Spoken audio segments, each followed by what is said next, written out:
A long time ago, in a galaxy far, far away.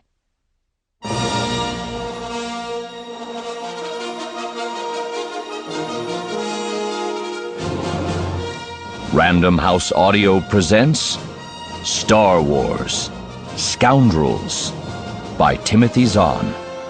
Read for you by Marc Thompson.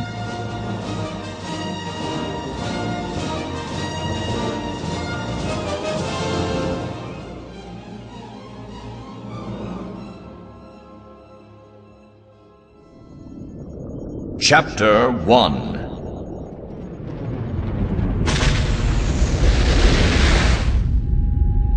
The star lines collapsed into stars, and the Imperial Star Destroyer Dominator had arrived. Standing on the command walkway, his hands clasped stiffly behind his back, Captain Worven glared at the misty planet floating in the blackness directly ahead, and wondered what in blazes he and his ship were doing here.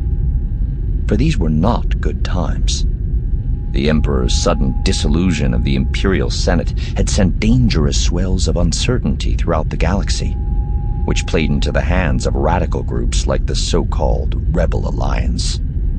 At the same time, criminal organizations like Black Sun and the Hutt syndicates openly flaunted the law, buying and selling spice, stolen merchandise, and local and regional officials alike. Even worse, Palpatine's brand new toy, the weapon that was supposed to finally convince both insurgents and lawbreakers that the Empire was deadly serious about taking them down, had inexplicably been destroyed at Yavin. Worven still hadn't heard an official explanation for that incident. Evil times indeed. And evil times called for a strong and massive response. The minute the word came in from Yavin, Imperial Center should have ordered a full fleet deployment, concentrating its efforts on the most important, the most insubordinate, and the most jittery systems. It was the classic response to crisis, a method that dated back thousands of years, and by all rights and logic, the Dominator should have been at the forefront of any such deployment. Instead, Worven and his ship had been pressed into mule cart duty. "Ah, Captain!" a cheery voice boomed behind him. Worven took a deep, calming breath.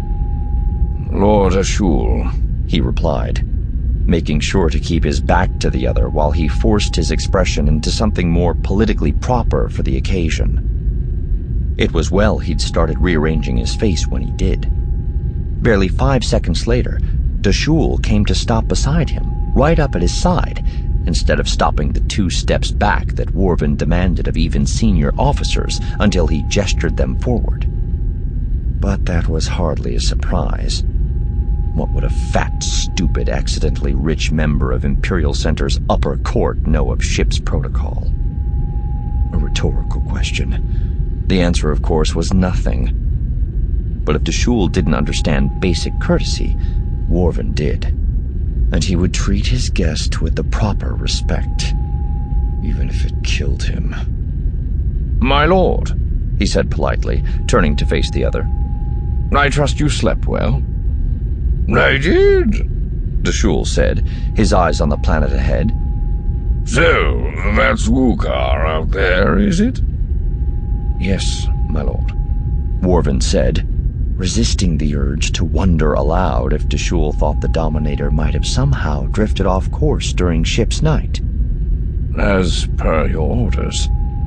Yes, of course," Dashul said, craning his neck a little.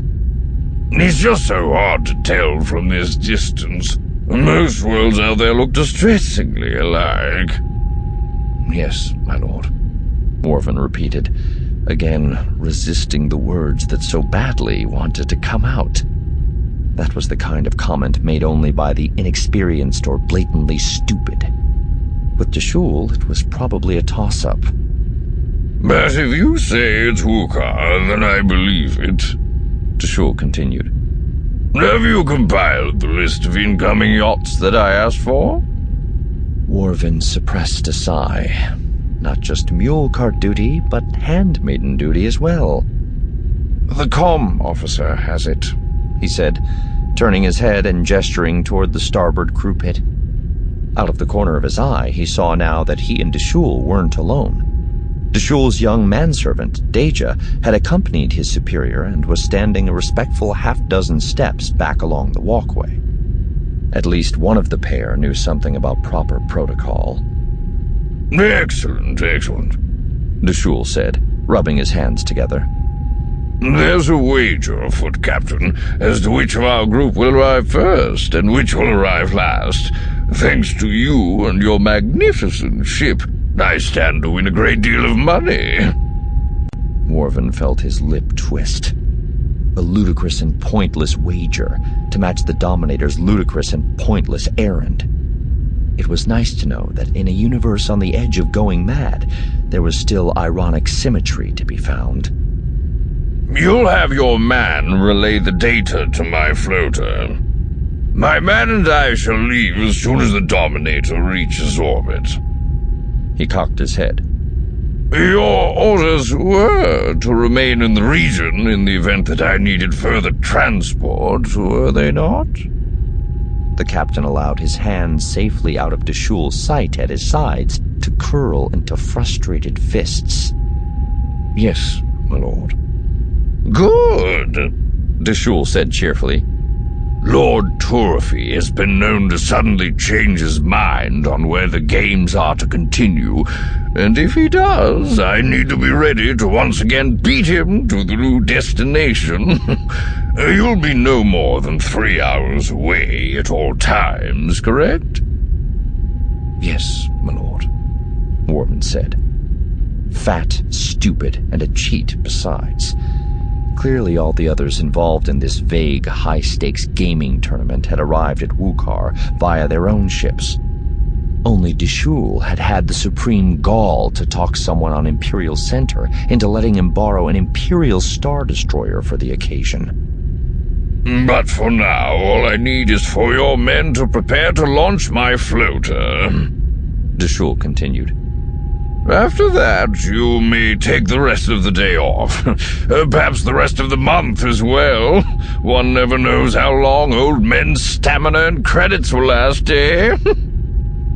Without waiting for a reply, which was just as well, because Worven didn't have any that he was willing to share, the rotund man turned and waddled back along the walkway toward the aft bridge. Deja waited until he'd passed, then dropped into step the prescribed 3 paces behind him.